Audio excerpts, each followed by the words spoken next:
ಇನ್ನು ತಾರಕಕ್ಕೇರ್ತಾ ಇದೆ ಬಿಡದಿ ಟೌನ್ಶಿಪ್ ಸಮರ. ಮತ್ತೊಂದು ಕಡೆಯಲ್ಲಿ ಡಿಕೆ ಸುರೇಶ್ ಮಾತನಾಡಿದ್ದಾರೆ. ಬಿಡದಿ ಟೌನ್ಶಿಪ್ ಎಚ್ಡಿಕೆಯ ಯೋಜನೆ.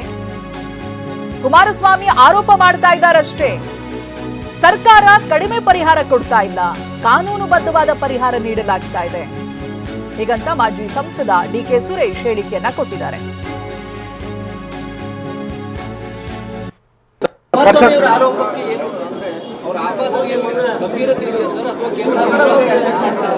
ಅವರು ಆರೋಪ ಮಾಡಬೇಕು, ಮಾಡ್ತಾ ಇದ್ದಾರೆ. ಅದು ಅವರು ಮಾಡಿರ್ತಕ್ಕಂಥ ಯೋಜನೆ, ಅದನ್ನ ನಾವು ಮುಂದುವರಿಸ್ತಾ ಇದೀವಿ. ಅವರು ಆರೋಪ ಮಾಡಬೇಕು, ಮಾಡ್ತಾ ಇದ್ದಾರೆ. ಅದು ಅವರು ಮಾಡಿರ್ತಕ್ಕಂಥ ಯೋಜನೆ, ಅದನ್ನ ನಾವು ಮುಂದುವರಿಸ್ತಾ ಇದೀವಿ.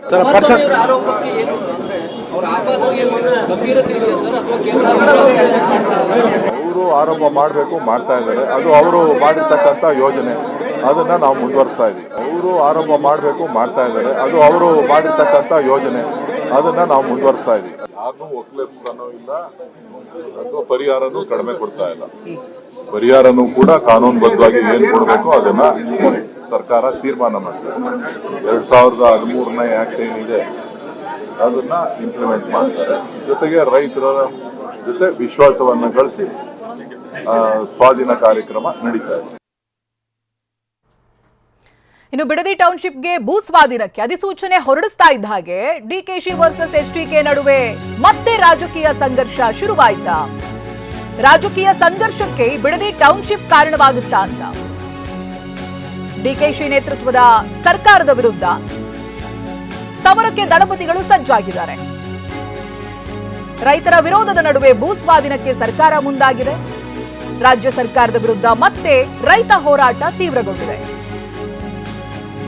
ಇನ್ನು ಇದೇ ರೈತ ಹೋರಾಟಕ್ಕೆ ಜೆಡಿಎಸ್ ಕೂಡ ಬೆಂಬಲ ಸೂಚಿಸ್ತಾ ಇದೆ. ಸರ್ಕಾರದ ವಿರುದ್ಧ ಬೃಹತ್ ಹೋರಾಟಕ್ಕೆ ಕುಮಾರಸ್ವಾಮಿ ಕೂಡ ನಿರ್ಧಾರವನ್ನು ಮಾಡಿದ್ದಾರೆ. ಬಿಡದಿ ರೈತರ ಜೊತೆಗೆ ನಾವಿದ್ದೀವಿ ಅನ್ನೋದಾಗಿ ಎಚ್ಡಿಕೆ ಹೇಳ್ತಾ ಇದ್ದಾರೆ.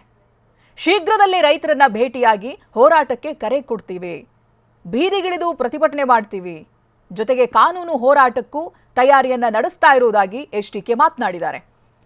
ಬಿಡದಿ ಟೌನ್ಶಿಪ್ ಇದೀಗ ಡಿಕೆಶಿ ವರ್ಸಸ್ ಎಚ್ಡಿಕೆ ಅನ್ನೋ ರೀತಿಯಾಗಿ ಆಗಿದೆ. ರಾಜಕೀಯ ಸಂಘರ್ಷಕ್ಕೆ ಮತ್ತೊಂದು ದಾರಿ ಮಾಡಿಕೊಡ್ತಾ ಇದೆ. ರೈತ ಹೋರಾಟಕ್ಕೆ ನಾನು ಬೆಂಬಲಕ್ಕೆ ನಿಲ್ತೀನಿ, ಅವ್ರ ಜೊತೆಗೆ ನಾನು ಇರ್ತೀನಿ ಅನ್ನೋದಾಗಿ ಎಚ್ಡಿಕೆ ಹೇಳ್ತಾ ಇದ್ದಾರೆ. ರೈತರ ವಿರೋಧ ಇದೆ, ಆ ವಿರೋಧದ ನಡುವೆನೂ ಕೂಡ ಸರ್ಕಾರ ಭೂ ಸ್ವಾಧೀನಕ್ಕೆ ಮುಂದಾಗ್ತಾ ಇದೆ. ರೈತರ ಪ್ರೊಟೆಸ್ಟ್ ಕೂಡ ಮುಂದುವರೆದಿದೆ. ಇನ್ನು ಇದೇ ವಿಚಾರವಾಗಿ ವಿಪಕ್ಷ ನಾಯಕ ಆರ್ ಅಶೋಕ್ ಕಿಡಿಕಾರಿದ್ದಾರೆ. ಆಕ್ರೋಶದ ಜ್ವಾಲೆಯಲ್ಲಿ ಸರ್ಕಾರ ಭಸ್ಮವಾಗಬೇಕಾಗುತ್ತೆ, ಸರ್ಕಾರ ಭಸ್ಮ ಆಗಬೇಕಾಗುತ್ತೆ, ಎಚ್ಚರಿಕೆ ಅನ್ನೋದಾಗಿ ಅಶೋಕ್ ಹೇಳಿದ್ದಾರೆ. 499 ಎಕರೆ ಫಲವತ್ತಾದ ಭೂಮಿಯನ್ನ ಕಬಳಿಸಿದ್ದಾರೆ. ಅಂತಿಮ ಅಧಿಸೂಚನೆ ಕೂಡ ಹೊರಡಿಸಿದ್ದಾರೆ. ಅದಕ್ಕಾಗಿ ಇದೀಗ ಆರ್ ಅಶೋಕ್ ವಿರೋಧ ವ್ಯಕ್ತಪಡಿಸಿದ್ದಾರೆ. ಟೌನ್ಶಿಪ್ ಅಭಿವೃದ್ಧಿ ಅಲ್ಲ, ರೈತರ ಭವಿಷ್ಯದ ಸಮಾಧಿ. ಇದು ರೈತರ ಹಕ್ಕು, ಗೌರವ ಮತ್ತೆ ಬದುಕಿನ ಹೋರಾಟ. ಸರ್ಕಾರ ಕೂಡಲೇ ಈ ಭೂ ಸ್ವಾಧೀನ ಪ್ರಕ್ರಿಯೆ ನಿಲ್ಲಿಸಬೇಕು. ಹೀಗಂತ ಟ್ವೀಟ್ ಮೂಲಕವಾಗಿ ಆರ್ ಅಶೋಕ್ ಆಕ್ರೋಶ ವ್ಯಕ್ತಪಡಿಸಿದ್ದಾರೆ. ಆ ಟ್ವೀಟ್ ಅನ್ನು ನೀವು ಗಮನಿಸಬಹುದು. ರೈತರ ಜಮೀನಿನ ಮೇಲೆ ಬುಲ್ಡೋಸರ್ ಓಡಿಸಿ ರಿಯಲ್ ಎಸ್ಟೇಟ್ ಸಾಮ್ರಾಜ್ಯ ಕಟ್ಟುವುದಕ್ಕೆ ಹೊರಟಿರುವ ಕಮಿಷನ್ ಮಿನಿಸ್ಟರ್ ಡಿಕೆ ಶಿವಕುಮಾರ್ ಅವರೇ ಅಂತ ಪ್ರಾರಂಭ ಮಾಡಿದ್ದಾರೆ ಟ್ವೀಟ್. ಅನ್ನದಾತರ ಆಕ್ರೋಶದ ಜ್ವಾಲೆಯಲ್ಲಿ ಕಾಂಗ್ರೆಸ್ ಸರ್ಕಾರ ಭಸ್ಮ ಆಗಬೇಕಾಗುತ್ತೆ, ಎಚ್ಚರಿಕೆ.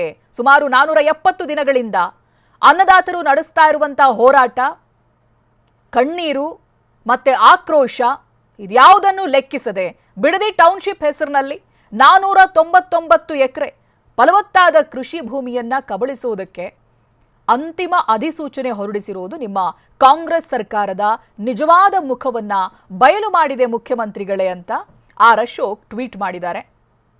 ರಾಜ್ಯದ ರೈತರನ್ನ ನೀವು ದುರ್ಬಲರು ಅಂತ ಭಾವಿಸಿದ್ರೆ ಅದು ನಿಮ್ಮ ದೊಡ್ಡ ತಪ್ಪು ಅಂತ ಎಚ್ಚರಿಕೆ ಕೊಟ್ಟಿದ್ದಾರೆ.